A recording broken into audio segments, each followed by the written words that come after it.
I want Sir Keir and Yvette Cooper to know exactly what the consequences are when the very government agencies that are set up to protect people like my dad and members of the public fail. This is Katie Amess, David Amess's daughter, the MP who was tragically killed in an Islamist attack in 2021. And we have now found out that Keir Starmer and Yvette Cooper are refusing to have a public inquiry into the MP's death.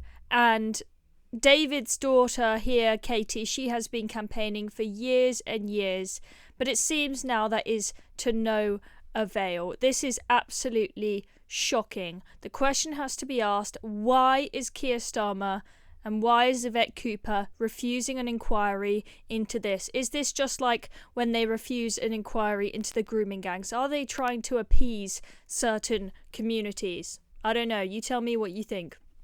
Doing paper review after paper review like what has happened since my father's murder is simply not enough.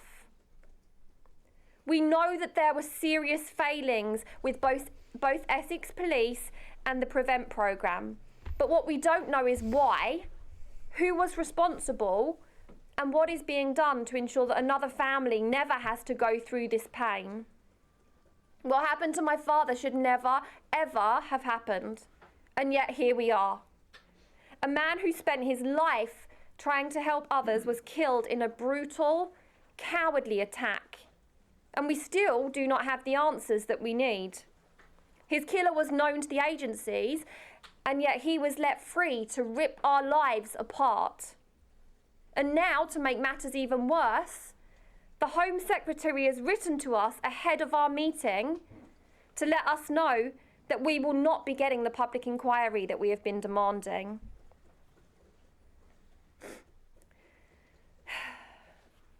She and the Prime Minister have refused to grant us the public inquiry. This decision is an absolute insult and a betrayal to my family and our father's memory. Really sad, and as you can see there, Katie absolutely devastated there. And I want to just show you the criteria for a public inquiry that Alex has tweeted, and it really does make you ask, how on earth have they denied a public inquiry into this? So we've got public concern. The issue must be of significant public interest. Serious failing. It involves major failings in public bodies, governance or safety. Accountability. There is a need to establish responsibility and learn lessons. Now, very clearly, lessons need to be learned, because I want to link this to what happened in Southport. I'm going to show you Katie's comments on that in a second, right? Both David Amess's killer and Axel Rudikabana were known to the Prevent programme, yet the Prevent programme failed to take the appropriate action, right? And Katie makes the point that if lessons had been learnt from her father's death, rather than it just be brushed under the carpet, no inquiry, as has been the case, maybe changes would have taken place in the Prevent programme to mean that when they met Axel Rudikabana, the right things would have been done and the Southport attacks would not have happened.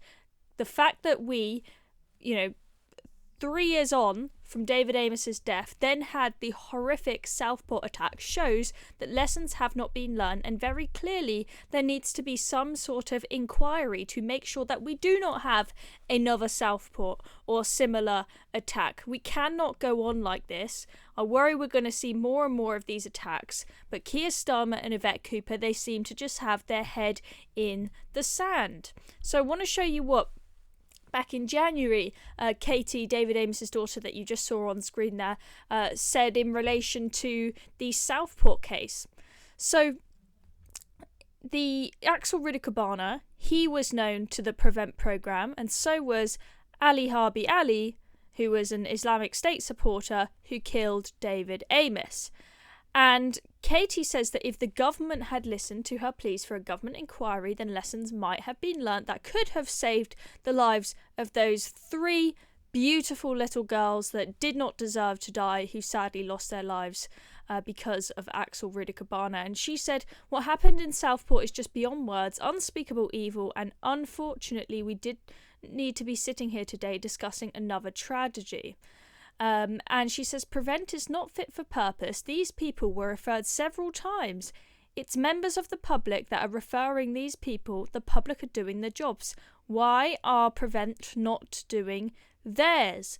Amess said that her father's killer had been taken for a cup of coffee before a government official deemed him not a threat. They literally took the man out for a cup of coffee. He said he wasn't a terrorist, and then they let him go back into the community. What on earth? I mean, that is absolutely appalling. A cup of coffee and you just believe every word the guy says. If he says he's not a terrorist, then you just believe him. Of course he's going to say he's not a terrorist. I mean, how stupid are these people? This prevent program is not working. And then it gets worse. Listen to this. Then, due to an admin error, they never followed up with him. They think that it is an acceptable answer to me to say that it's an admin error and I'll just move on with my life, but I won't. And, kudos to Katie for constantly pushing on and asking for a public inquiry. But, clearly, Axel Rudikabana, known to authorities, referred to prevent 3 times. They did nothing and they deemed him not a friend. David Amess's killer referred to the prevent program, yet taken for a coffee, and they said he's not a terrorist, and they just believed him. And a lot of these terrorists, they have to learn to be excellent liars in order for them to be able to commit the attacks that they do. They're not going to go round admitting to everyone and revealing to everyone that they're a terrorist before they can attack, go through with the attack that they want to do. I mean, a lot of them, we were talking about David Amess's killer there being an ISIS supporter, and I interviewed Shamima Begum's first husband from ISIS, and met him by the prison that he was being held in Syria. And you meet this guy and you would think he is the nicest guy in the world. He comes across absolutely lovely. He pretends he's not a terrorist, and he almost convinces you. He speaks so calmly and so politely, but you can tell he has been trained to say the right things and to play a good poker face. He's not just going to sit there and go, yeah, I'm a terrorist, I love killing people.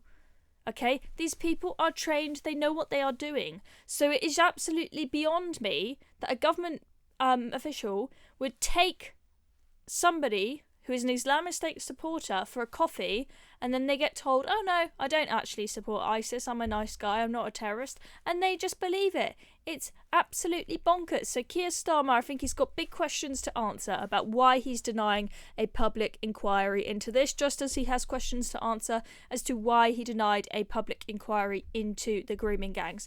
Keir Starmer, it's not like he's all against public inquiries, because remember, he very, very swiftly, no questions asked, approved a public inquiry into the Nottingham attacks, where there were stabbings took place in Nottingham. Why was he so quick to allow a public inquiry there? Yet for this case, he is adamant that we cannot have one. It just does not add up. Something has to change, else we are going to have more Islamist attacks in this country, and innocent people are going to continue to lose their lives. The prevent program has to be either changed and reformed or shut down and something else brought up in its place. But we cannot go on as normal. Anyway, I'm Chloe Dobbs. Thank you very much for watching. Subscribe if you haven't already. Catch you next time.